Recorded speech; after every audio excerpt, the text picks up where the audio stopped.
Il-kandidat tal-Partit Nazzjonalista Ivan Bartolo ħabbar li temm il-karriera politika tiegħu fil-Partit Nazzjonalista. Is-Sur Bartolo ikkontesta l-elezzjoni ġenerali għall-ewwel darba f'Ġunju tas-sena li għaddiet u kien qiegħed jikkunsidra li jikkontesta għal kariga ta' kap tal-partit.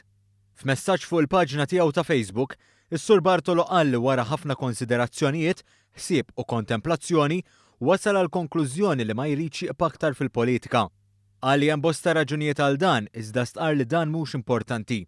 U għażiet iħabbar li fi żmien 15 se jkun qed iħassar il-paġna politika tiegħu ta' Facebook.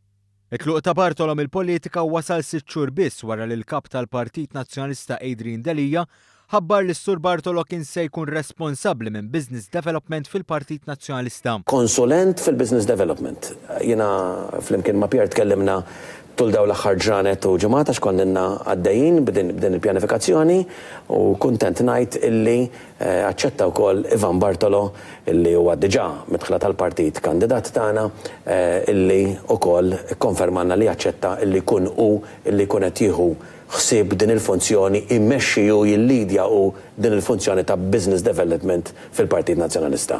Il-kap nazzjonalista kien fisser din il-ħatra bħala waħda mill-bidliet ewlenin fil-Partit Nazzjonalista.